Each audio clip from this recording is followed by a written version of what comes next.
নমস্কার। বৈচিত্র্য কথায় সকল শ্রোতা বন্ধুকে জানাই সাদর আমন্ত্রণ।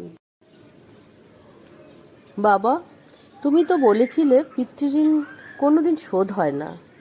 তুমি ২৬ বছরে আমার পেছনে যত টাকা খরচ করেছো, তুমি কি জানো আগামী ৩ বছরে সে টাকা তোমায় ফিরিয়ে দিতে পারবো? বাবা কিছুটা মুচকি হেসে বলল, একটা গল্প শুনবি? ছেলে কিছুটা অপ্রস্তুত হয়ে গেল। নিচু স্বরে বলল, বলো বাবা, শুনবো। তোর বয়স তখন ৪, আমার মাসিক আয় তখন ২,০০০ টাকা।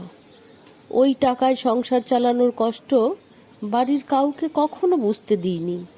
আমি আমার সাধ্যের মধ্যে সব সময় চেষ্টা করেছি তোর মাকে সুখী করতে। তোকে যেবার স্কুলে ভর্তি করলাম, সেইবারই প্রথম আমরা দুজন, আমি আর তোর মা, পরিকল্পনা করেছি আমরা তোর পড়ার খরচের বিনিময়ে কি কি ত্যাগ করব। সে বছর তোর মাকে কিছুই দিতে পারিনি আমি। তুই যখন কলেজে উঠলি তখন আমাদের অবস্থা মোটামুটি ভালো, কিন্তু খুব কষ্ট হয়ে গেছিল যখন তোর মা খুব অসুস্থ হয়ে পড়েছিল। ওষুধ কেনার জন্য রোজ রোজ ওভারটাইম করে বাসে করে পায়ে হেঁটে ঘামে ভিজে বাড়ি ফিরতে খুব দুর্বিষহ লাগতো, কিন্তু কখনো কাউকে বুঝতে দিইনি, এমনকি তোর মাকেও না। একদিন শোরুম থেকে একটা বাইক দেখে আসলাম। সে রাতে আমি স্বপ্নেও দেখেছিলাম আমি বাইকে চড়ে কাজে যাচ্ছি, কিন্তু পরের দিন তুই বায়না ধরলি ল্যাপটপের জন্য। তোর কষ্ট আমার কষ্ট হয় বাবা। আমি তোকে ল্যাপটপটা কিনে দিয়েছিলাম। আমার তখনকার ১ টাকা, তোরা এখন ১ পয়সা। কিন্তু মনে করে দেখ, ওই ১ টাকা দিয়ে তুই বন্ধুদের নিয়ে পার্টি করেছিস, ব্র্যান্ড নিউ মোবাইলে হেডফোন কানে লাগিয়ে সারা রাত গান শুনেছিস, পিকনিক করেছিস, ট্যুর করেছিস, কনসার্ট দেখেছিস। তোর প্রতিটা দিন ছিল স্বপ্নের মতো। আর তোর ১০০ টাকা নিয়ে আমি এখন সুগার মাপাই, জানিস? আমার মাছ খাওয়া নিষেধ, মাংস খাওয়া নিষেধ। কি করে এত টাকা খরচ করি বল?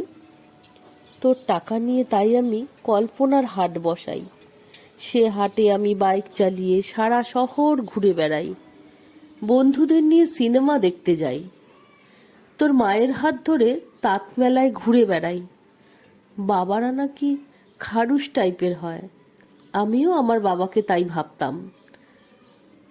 পুরুষ থেকে পিতা হতে আমার কোনো কষ্ট হয়নি, সব কষ্ট তোর মা সহ্য করেছে। কিন্তু বিশ্বাস কর, পিতা থেকে দায়িত্বশীল পিতা হবার কষ্ট একজন পিতাই বোঝে। যুগে যুগে সর্বস্থানে মাতৃবন্দনা হলেও পিতৃবন্দনা কোথাও দেখেছিস? পিতৃবন্দনা আমি আশাও করি না। সন্তানের প্রতি ভালোবাসা কোনো পিতা হয়তো প্রকাশ করতে পারে না, তবে কোনো পিতা কখনোই সন্তানের প্রতি দায়িত্ব পালনে বিচ্যুত হয় না। আমি তোর পেছনে আমার যে কষ্টার্জিত অর্থ ব্যয় করেছি তা হয়তো তুই ৩ বছরে শোধ দিতে পারবি, কিন্তু যৌবনে দেখা আমার স্বপ্নগুলো, যে স্বপ্নের কাঠামোতে দাঁড়িয়ে তুই আজ তোর ঋণ শোধের কথা বলছিস, সেই স্বপ্নগুলো কি আর কোনো দিন বাস্তবে রূপ পাবে? আর যদি বলিস বাবা, আমি তোমার টাকা না, তোমার ভালোবাসা তোমায় ফিরিয়ে দেব, তাহলে বলবো, বাবাদের ভালোবাসা কখনো ফিরিয়ে দেওয়া যায় না। তোকে একটা প্রশ্ন করি, ধর তুই, আমি আর তোর খোকা ৩ জনে এক নৌকোয় বসে আছি। হঠাৎ নৌকোটা ডুবতে শুরু করলো। যে কোনো একজনকে বাঁচাতে পারবি তুই, কাকে বাঁচাবি? ছেলেটা হাজার চেষ্টা করেও এক চুল ঠোঁট নাড়াতে পারছে না। উত্তর দিতে হবে না, ছেলেরা বাবা হয়, বাবা কখনো ছেলে হতে পারে না। পৃথিবীতে সবচেয়ে ভারী জিনিস কি জানিস? পিতার কাঁধে পুত্রের লাশ। আমি শুধু আল্লাহর কাছে একটা জিনিস চাই, আমার শেষ যাত্রায় আমি যেন আমার ছেলের কাঁধে চড়ে যাই, তাহলেই তুই তোর একটা ঋণ শোধ করতে পারবি, তোকে কোলে নেবার ঋণ। বন্ধুরা, ভিডিওটি যদি ভালো লেগে থাকে তাহলে অবশ্যই আমার চ্যানেলটিকে সাবস্ক্রাইব করবেন আর লাইক, শেয়ার ও কমেন্ট করতে ভুলবেন না।